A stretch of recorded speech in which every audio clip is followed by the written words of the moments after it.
Masaya nga itong si Joyce sa pagdating nitong si Lucy at itong si Darius. At sa wakas ay gumana ang kanilang mga plano at sa wakas alam na rin talaga ni Darius ang katotohanan.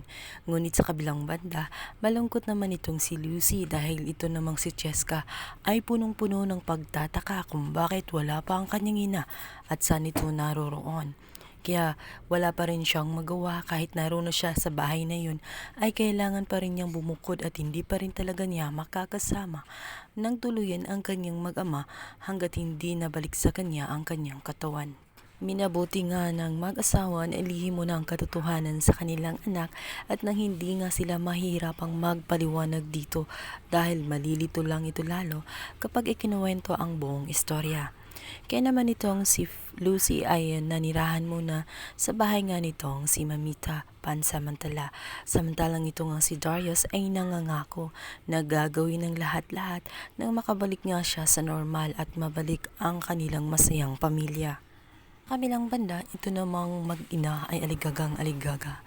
Umiiyak ngayon itong si Farah at sinasabi na sa kanya ang dapat ang buhay na ngayon ay tinatamasa na ni Lucy. Sinabi naman ng kanyang ina na walang buhay, walang kanya, tanging kaluluwa lamang ang meron siya. Kaya ang dapat umanong gawin nila ay hanapin ang libro ng kanyang papa at nang sa ganun makabalik siya sa kanyang sariling katawan at makalayas na nga doon dahil natitiyak niyang si Darius ay gagawa ng paraan upang makulong itong si Farah. Sa ikalawang pagkakataon ay susubukan nga rin ni Farah na takasan na naman ang kasalanan na kanyang ginawa dito sa kanyang pinsan. Nakita rin niya ang libro ng kanyang papa na siyang ginamit ni Farah para magpalit sila ng kaluluwa. Paalis na nga sana sila ng bahay, ngunit pagbukas pa lamang ng pinto nitong si Auntie Belen ay agad bumungad sa kanya ang mga pulis na naghahanap sa kanila.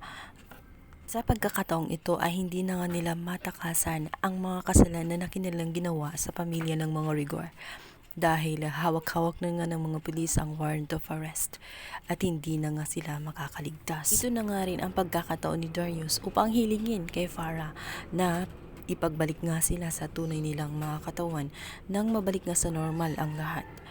Ngunit kahit magmakaawa nga itong si Farah na huwag na siyang ikulong ay hindi nga maaari at hindi na nga papayag si Darius dahil marami nga siyang kasalanan na tinatakasan at kailangan na niyang harapin ang katotohanan at harapin ang kasalanan na kanyang mga pinagagawa sa pamilya ng mga Rigor.